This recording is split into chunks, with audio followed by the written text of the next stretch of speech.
Hey, South Texas. Welcome back to myself, I guess I could say.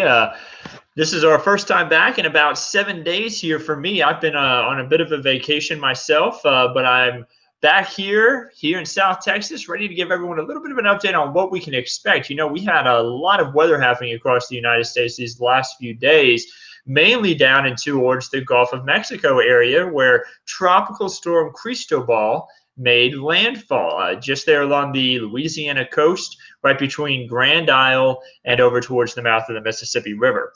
Now, this had even impacted the Texas coast down towards the central area, the coastal bend, where they had even a little bit of coastal tide coming in, a little bit of a higher tide than usual, and that impacted even some vehicles down there in their area. Thankfully, though, hasn't impacted us much, but we are going to have a little bit of impact from this storm, not in the way of rain, not in the way of wind, but we are going to have some hotter than average conditions as we have the drier side of the storm kind of bring down drier air and also lead to some hot conditions. Now, right now, you may be wondering what I'm doing. I'm bringing up Facebook on my phone so I can answer some of y'all's questions.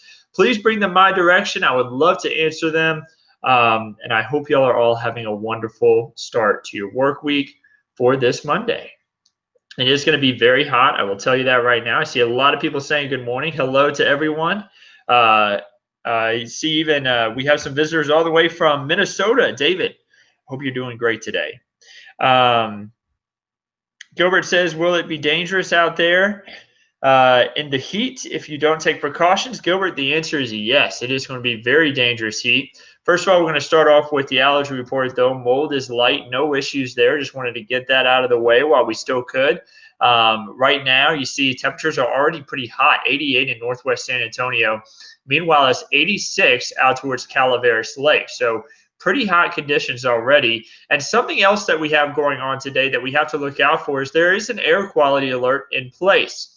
We could see the air quality go all the way down to unhealthy for sensitive groups. So going into that orange color. Right now, it's good. The air quality is not a problem at the moment, but it could deteriorate as we head into this afternoon when we get the hotter conditions in and we get a lot more sunshine. And of course, with more people out on the roadways. Remember, all of those things factor in when we're talking about air quality. So the air quality alert is in place for this afternoon. Again, that's going to be probably closer on from 3 to about 6 o'clock when we're going to have the worst of the air quality possible. So what is this air quality alert? Sometimes we have this question come in. So I always like to show this graphic. Meteorologist Megan Massey had made this, and it's a great explainer. The most common form of air pollution in San Antonio is ground level ozone. It forms on warm, sunny days, much like what we have for today. Sunlight causes chemicals to mix together in the atmosphere. And today, it's expected to rise into that unhealthy for sensitive groups again. That's what we're going to be keeping a close eye on. My dog doesn't like the hot weather himself. He's whining a little bit behind me, so you'll have to excuse that.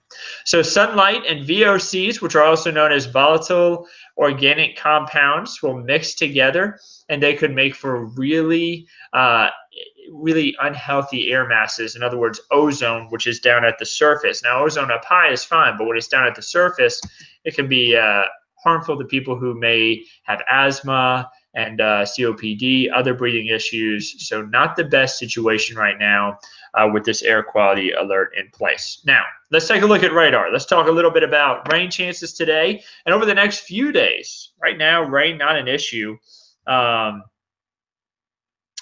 Rain is just not even on the map there. A lot of sunshine. I do see one question I want to answer. I see how is the pollen, mold, cedar levels. Teresa, the answer is mold is at a light level today, and that's the only thing that we have on the map. Now let's take a wider look at things. You see that we have Cristobal, which is way over towards Vicksburg, Mississippi. Pretty much the center of it is right over Vicksburg, where I-20 goes from Mississippi into Louisiana. The storm came from the south, split right between Grand Isle and the mouth of the Mississippi River, and they continued its way off towards the north and west. Now, how is Cristobal going to impact us when it's so far away? You may be wondering that. Something that we get whenever a tropical system moves off to our east is we'll get drier air, a continental air mass, we like to say, kind of pulls down from the north. And that's what's going to happen here these next few days. Now, not so much today, but as cristobal continues off towards the north, that drier air mass is going to slip down from the north and west, and we're going to see our dew points really go down. And that's going to be seen pretty easily in the 7-day forecast. Excuse me, guys. I was getting a little bit of coffee real quick.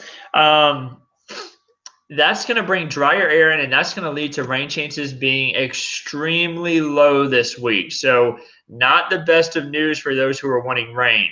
88 degrees right now in Cotulla, 93 in Carrizo Springs, 93 in Eagle Pass. We're going to be talking about those rain chances, by the way, in just a moment. You see the dew points in the 60s and 70s, a very tropical air mass. So that dry air not here yet. And with that, the field site temperatures are going to be way up there. You see climbing into the triple digits. That's not right now. That's going to be what it feels like this afternoon. So what it feels like right now is a little bit different. I'll go ahead and bring that up too. What it actually feels like now is feeling more like the 90s across the area. So it already feels really hot. I was outside just a moment ago walking my dog, really warm. You see it already does feel like 103 in Port Lavaca. So already pretty hot outside, and it's going to continue to feel hot this afternoon. So limit that outdoor exposure this afternoon. When is it going to be the hottest? We're talking about anywhere from 3 to 7 o'clock. Really, right now, it's already a bit too hot for those who don't want to work outside in the extreme heat. Want to make sure everyone tries to stay a little bit more safe. Laura is making a good point there. Please remember your outside pets. She says her dog doesn't want to be outdoors so long, and she can imagine that those that have no choice to stay outside could be having a tough time themselves. Yes, your outdoor pets, give them extra water, give them shade, a place to cool off, maybe put a fan outside. All things that you can do to help keep your dogs cool. Maybe put a little bit of bucket of ice out there that the dog can go lay down in even. Some dogs are more into having a way to stay cool like that. So, guys, remember your pets too.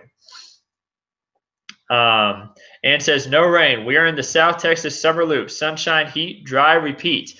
And yeah, especially right now since this tropical storm, or now a tropical depression actually, it's weakened, is off to our east, going to bring down that drier air. But we do have a little bit of rain chances over the next 48 hours. It's about a 10% chance for San Antonio, that is. The higher rain chance will be to our south. That shows up here in future clouds and radar. So I'm going to stop it at 6:30 a.m. on Tuesday. Notice that there could be a little bit of fog in the morning, maybe a little bit of cloud cover. As we move into the afternoon, we may see a little bit of shower activity, maybe a brief shower there as we head into around 5, 6 o'clock around San Antonio. And then by 9 o'clock, you notice shower and thunderstorm activity could pick up around Atascosa County, moving into Floresville as well, Gonzales, down towards Cotulla.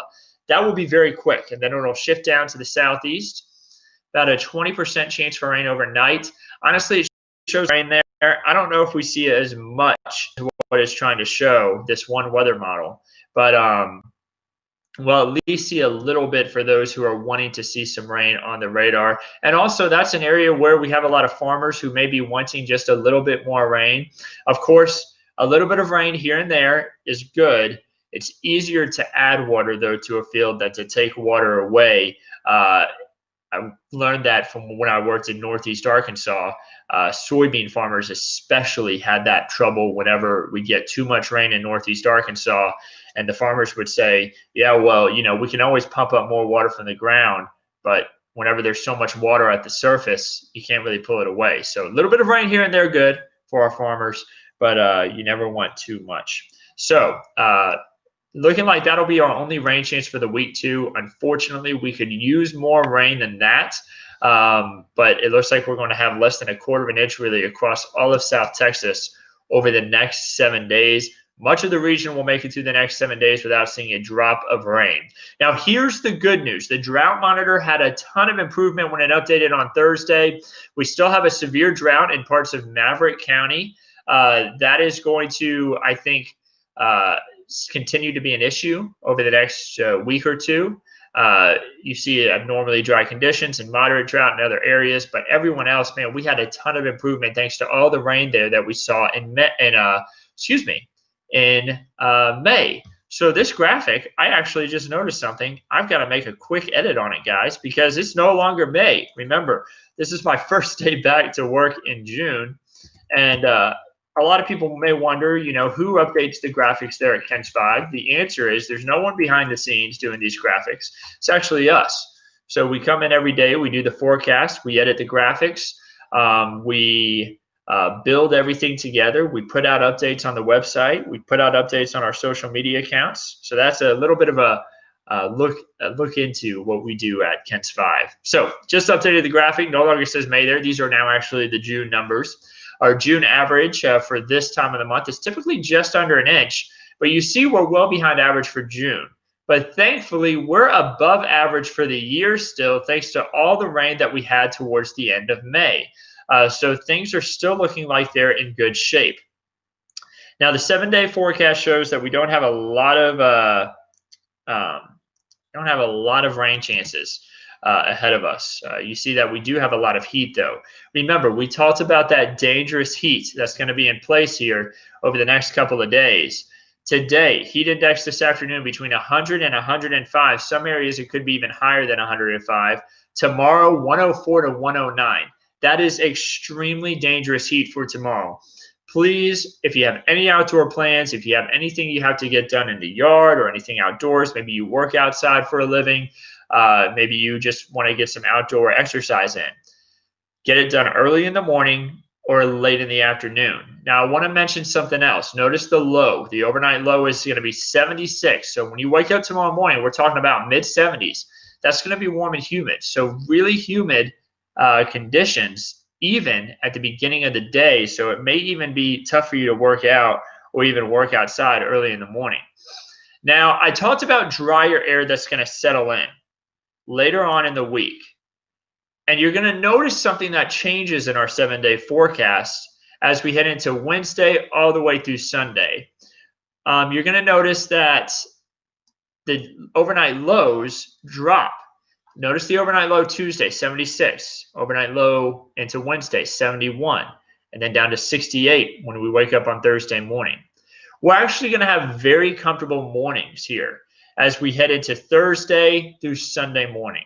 So that's going to let us know that the drier air has moved in. Whenever we have dew points that are higher in the 70s, that lets us know there's more moisture in the atmosphere, more humidity. When the dew points are down in the 60s and 50s, that allows our overnight lows to be able to fluctuate more. So that's going to let us know that, drier air will settle in and it will be a little bit more comfortable for Thursday through Sunday especially, but even on Wednesday morning it won't be as bad, and you see our afternoon highs won't be as bad. So great news as Cristobal continues to move away from us as we head into Wednesday through Sunday. We are going to see some improvements. So that's some great news for those who aren't wanting it to be as humid outside. I got some bad news as far as rain chances are concerned. We had a lot of rain in May. We could still use a little bit more to help out with the drought conditions for some of our neighbors here around South Texas. But abnormally dry conditions continue to be an issue, it looks like, from day 8 through day 14. So the next 7 days, less than a quarter of an inch of rain for everybody.